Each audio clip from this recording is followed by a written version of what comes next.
critically analyzing global affairs. The Muckrakers on today's News Talk, TNT.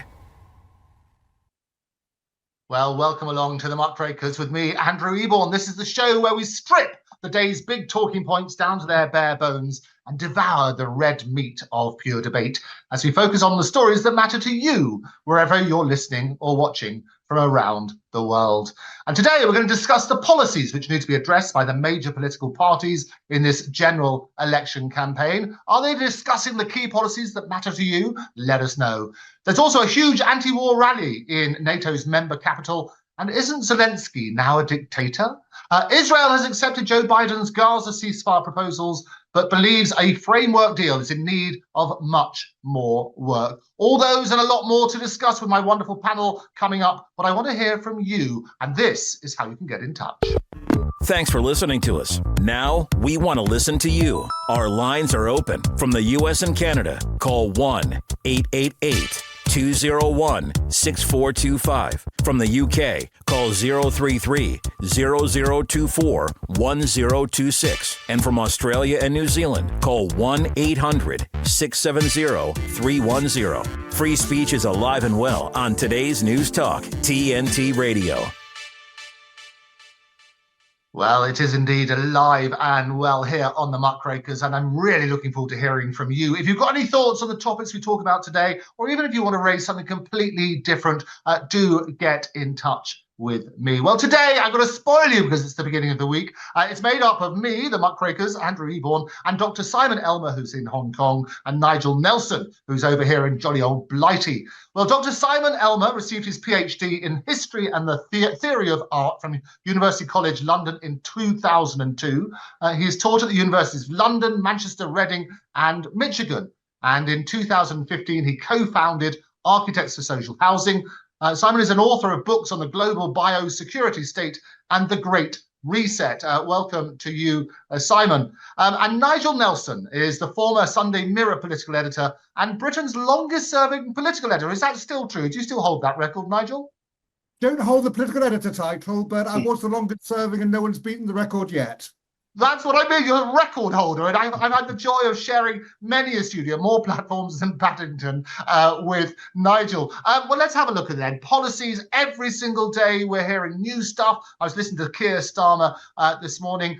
They're discussing all sorts of policies, but are they discussing the policies that matter to you? Now, the major political parties support NATO and sending arms to Ukraine.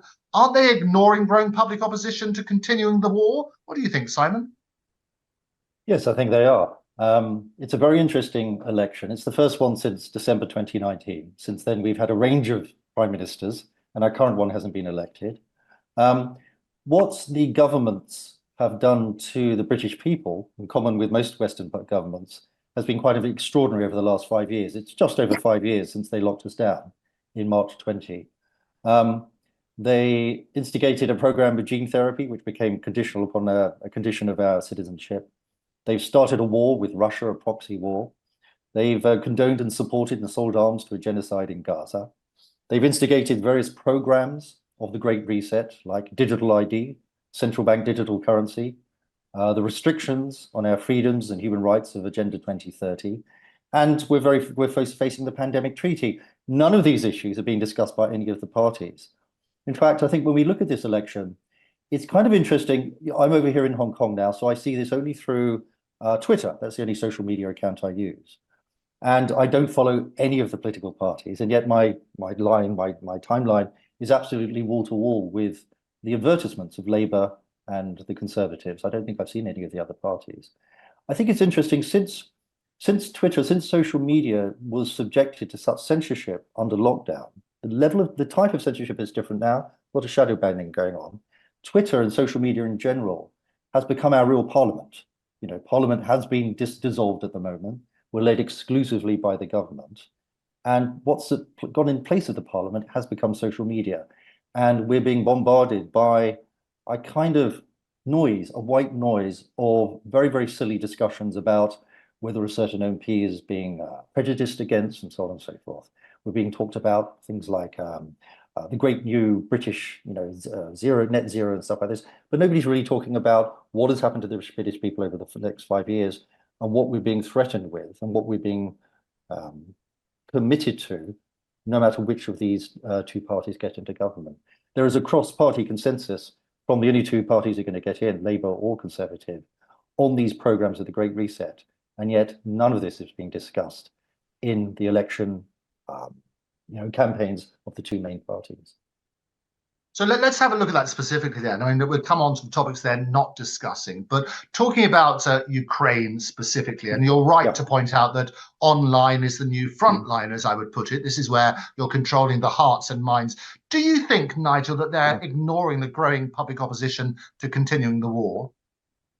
I don't think there is growing public opposition, which is why both Labour and the Conservative Party are on the same page on this, that we wholeheartedly support Ukraine in their battle against Russia. There's no sign that whichever party gets into government, that will change. The more controversial issue has been the war in Gaza. But again, both Keir Starmer and Rishi Sunak are on the same page on that they want to see a ceasefire there. That looks as if it's coming a bit nearer thanks to the intervention of President Biden. So when it comes broadly to foreign policy, no, there's not a great deal of difference. But then elections are decided more on domestic policy, and the big issues in the UK at the moment are the cost of living, inflation, and also the health service, and the fact that we've got huge waiting lists to get a hospital appointment. So those still become the core issues the two parties are fighting over. And it's interesting, isn't it? I mean, a lot of people are sort of saying George Galloway famously said they're basically two cheeks of the same backside. I'm not sure backside's the word he used, but it's trying to distinguish between the parties. I mean, talking about Israel, first of all, I mean, the major political parties, they strongly support Israel at the moment. Do you think that's going to last, Simon? Yes, I think it is. I think the reason that we support the UK governments, whether it's the Labour Party or the Conservative Party, support what Israel is doing in this. I mean, they've shown now that they, no matter what atrocities, what violations of human rights, what perpetrations of genocide the Israel government commits, that they are still going to support it. They're going to still maintain its system of arms deals. It's going to maintain it politically. It's going to maintain it financially. And I think that's because Israel is the outpost, if you like, of Western interest in the Middle East, and that's not going to change. You know, Biden might have been offering a ceasefire at the moment, but there's no change to Netanyahu's, stated policy that he's going to take complete control of Gaza, that they're going to move the Palestinian people out of it, God knows where, perhaps into the Negev desert, perhaps into the West, more streams of refugees coming into Europe. But he's quite clearly going to take occupation of that land. It looks like the wharf, the bringing in of goods and of aid into Gaza is also going to be a means to take the Palestinian people out of Gaza. So it's it's far too late to be calling a ceasefire now. But whatever they do, it definitely looks like whatever government gets in is going to support that. Yeah, and it's always an interesting one, isn't it? And we see such horrendous images every day, and people get accused of being anti-Semitic and so on and so forth if they oppose Israel. But a lot of people are basically turning around and saying, look, they're pro-peace, and I think that's the sort of interesting sort of factor, because we need to find some sort of resolution. What do you think that resolution should be, Nigel? I think that the one that President Biden has put forward, or rather the Israelis have put forward apparently to President Biden, is the one most likely to succeed. It all rests on Netanyahu now about whether he accepts it. So, I mean, the solution to Gaza would be a extensive ceasefire so aid can get in. That's certainly the policy of the British government.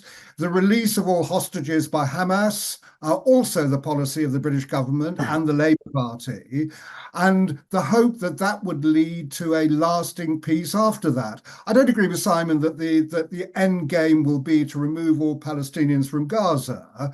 I think that the end game, as far as Netanyahu is concerned, is to comprehensively defeat Hamas and regime change there. So the more likely end point would be the Palestinian Authority in the West Bank taking over Gaza once again. That may sound a bit simplistic, but that is what you ultimately are looking for. And then when it comes down to the long-term solution, it is what it always has been, and that is a two-state solution with Palestine as an independent state. And it is interesting. Do you think that's the solution, Simon?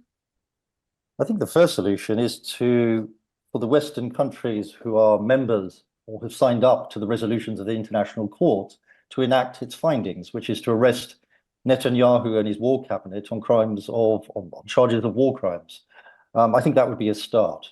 I think with Netanyahu in forming a government in Israel, which is one of the most extremist, to call it right wing doesn't really do it justice. It's also kind of religiously fundamental. There was going to be no chance of any two-state solution. So I think the crimes that have been committed, not simply since October 7th by the IDF, the Israel Defense Forces, but going back to 1967 or even back to 1948, they have to be answered to, and specifically the current government has to answer to the charges leveled against it of crimes against humanity, of genocide. When that government is removed, the only way a two-state solution, and that is based not on, what does a two-state solution of what are the borders of that? Do we go back to 1967? Do we go back to 1948? Whatever it is, it's not going to happen with Israel becoming an outpost of US interests in the Middle East and UK interests as well. So the first thing they have to do, if we have any kind of commitment to this idea of a rule-based international order, which goes beyond the whims of whatever whatever president is running the USA at the moment, we have to implement as members, as signatories to this court, the arrest of Netanyahu and his other gang of genocidists. The actions of the IDF are completely inexcusable, and the people, the senior members of that government and that military, need to be arrested, as we did in the after the Second World War. It's a similar thing. So in simple terms then, Nigel, do you consider it to be genocide or a reasoned response to what happened on October the 7th? Well, it is a war, and I'm not defending Israel and some of the horrors that have taken place in Gaza since then. But we have to go back to October the 7th and recognise that Hamas started this. They came into Israel, murdered more than 1,000 people. Now, that was the worst massacre of Jews since the Holocaust. So where we started from was really quite serious. At the end of all this, we've got to be realistic about what is possible. Now, Netanyahu would face arrest if he, for instance, came to Britain. We're a signatory to the International Court. Therefore, if Netanyahu turned up in London, then we would have to arrest him. Not the same thing in America, because America are not signatories. But obviously, Netanyahu won't stray away from his homeland. So I think that the idea of actually arresting him just ain't going to happen. But ultimately, we go back to the problem that we've had here since 1948, and it is how a Palestinian state and an Israeli state can live in peace side by side. And the two-state solution is not easy to suddenly implement. Would Israel, for instance, allow an independent Palestine to have a standing army, for instance? Given what happened after October the 7th, that would be problematic. So there are all sorts of things to sort out, but clearly what Gaza has done, what October the 7th did to start it, has put that two-state solution further away than it was before. Yeah, and you make an interesting point. I mean, do you think that Hamas can be defeated, Nigel? Yes, there's no reason at all why the Israelis shouldn't do that. And one of the problems we've had is the Israelis won't allow Western journalists into Gaza to see for themselves what is going on. So all we have is what the IDF say that they're doing. So there's no doubt that Israel is far more powerful militarily.